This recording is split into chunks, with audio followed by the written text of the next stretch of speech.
Ekonene. So hii ni an Ekonene special na leo niko joined na ni Danson. Ni aje Danson? Yes. Kuko poa bro. Niaje? South Sudan kunaendeleaje?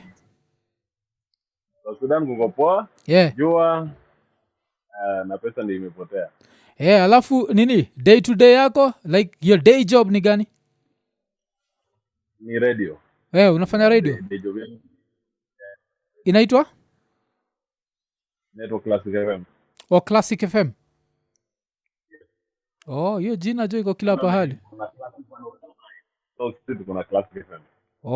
Classic So we ni Maina Kageni fulani huko ama? On a low budget. A low budget Maina Kageni So ni tumeamua tubonge juu ya hii story ya ringtone So kwanza first of all thanks sana, ni vizuri kujua that mnasema Ekonene mkiwa South Sudan, so asante. Yeah man. Yeah. So unasema ulikuwa na ati? Lazima show inashika sana, so lazima tumie tu. Asante. Yes. Yeah. So ulikuwa nasema ulicheki interview ya nani inaitwa Ringtone akibonga kwa hizi channel zingine, ukacheki vile aliongea juu South Sudan, haikukufurahisha? Haikunifurahisha na ilinifanya nikuwe worried pia kwa sababu vitu alikuwa anasema bro, hata wewe ukisikia as a Kenyan hata ungefurahia hata wewe, unaona? So nimejua hata wewe ungekuwa na reservations zako. So yeah, and being yeah, cause unajua hii drama yake vile ina happen, kumekuwa na rumors that ye mwenyewe ame grab hao or something like that. So saizi the story ni South Sudanese wame grab hao yake. Okay, mimi sijui story, I don't want to defend anyone. But wewe unaonaje Msudi anaweza grab aje house in Karen, Kenya, Nairobi, Kenya? Hata kuna stories zingine mazee hata hakuna. Msudi anaenda na grab nini Nairobi? Yeah, najua ina sound. Okay, lakini in my thoughts nini ingiani. Okay. Na nini na huko nini South Sudan amchezi ngoma zake, watu washindwa huu ni artist mgani anasema tuna grab vitu. Si alikuwa ngoma yake yenye najua mimi na mimi radio personality ni ile Pamela. Yeah. Ile ya kitambo. Sasa unajua tukifanya TVT Mkenya akirequest tutamchezea. Yeah. Lakini ni ana nini, unajua ndio ucheze foreign music huku lazima foreign music for on demand. Okay. Unajua lazima you have to be Sauti Sol or Diamond Platinum. So Sauti Sol wako big South Sudan Yes, not that big. Ukiweka na on the table with Diamond Platinum, not actually Diamond, with most of Tanzanian artists wanapigwa hands down. Lakini they are the Kenyans wenye wanacheza huku vizuri na Meja Red Sun, watu huku wanapenda dancehall. Yeah. Na Calicut. Wanapenda dancehall na hip hop. Yeah. Okay. Lakini ni funny sana that mnapenda TZ kutushinda. Na vile sisi ndio tulikuwa home yenyu jo. Nyinyi wa Kenya kama sisi. Shida ni unajua hao sio wamejua kupenetrate nini market ya nini ya muziki. So alafu watu wetu wanapenda mdundo. Unajua wa Kenya mlipoteza nini, I think, not to disrespect, mulipoteza the position of the East African golden boy. Naweza sema. Yeah. So ilibidi watu walikuja and then watu wanafanyana kitu iko on market. Ukivinya social media unaona ndio huyu Diamond anafanya drama, ndio huyu Diamond anafanya vitu zake.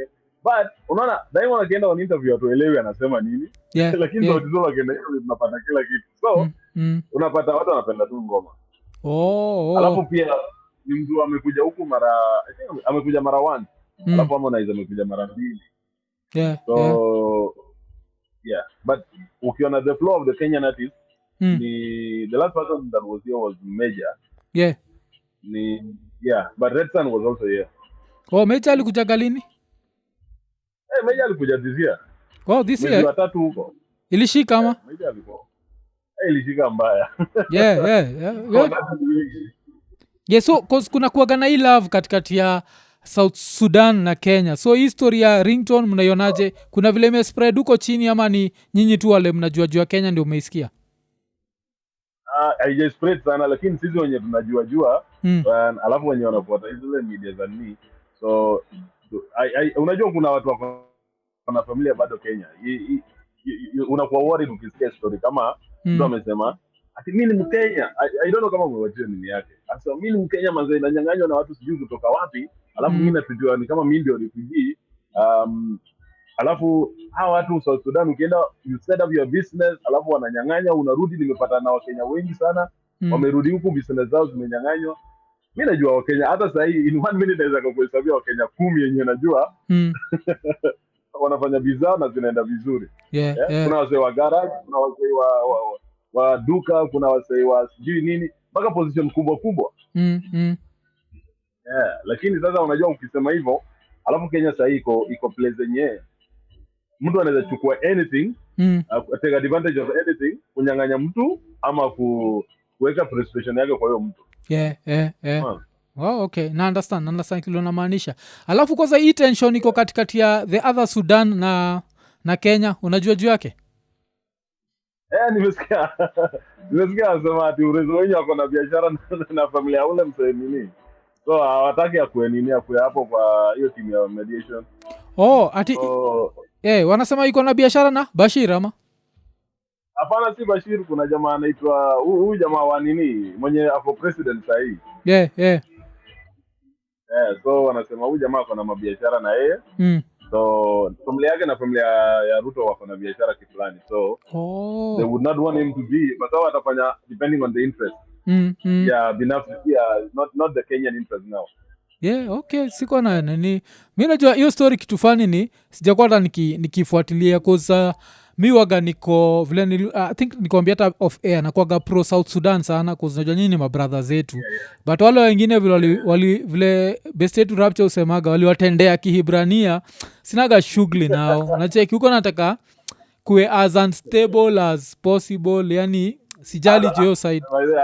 Okay, kibinadamu wanataka watu wasiuliwe, lakini hata wametuwezi manze. Tukikana na 21 years alafu ukija kwetu manze tunajenga barabara ya lami sasa hii.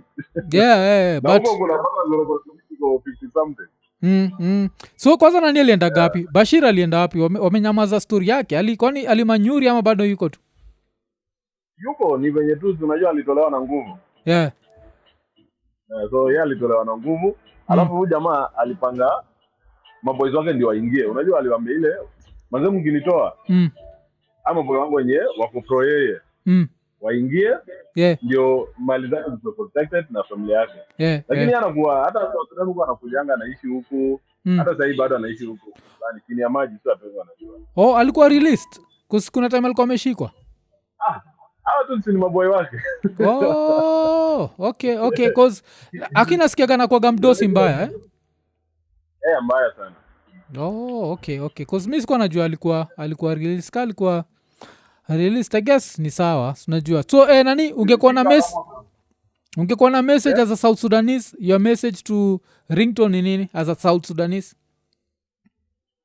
Okay, unajua yeye ni msanii na pia msanii ni kioo cha jamii. Hivyo ndio tunasema. So hiyo jamii hujui, jamii haimaanishi ati ni jamii ya Kenya tu peke yake. So everybody that is living or everybody that is supporting you pia anajitanga gospel president Africa. Sasa South Sudan si Africa. Ukiongea vibaya kuhusu South Sudan ama ukiongea kinyume na nini na your previous presentation unauzi watu, alafu inakuwa mbaya sana nipige mtu kwa sababu ya influence ya mtu mwenye influential. Unaona? So uniambie manze, kama sasa niambie boy wangu manze penye nilikuwa Kenya au sisi watu wazuri. So bwana unajua ataishi akijua Wakenya si watu wazuri. So akipata Mkenya in a bad place haizi msaidia, atajua these people are not good people. So atafanya tu vile anataka kufanya na kwa sababu nimeinfluence thinking yake.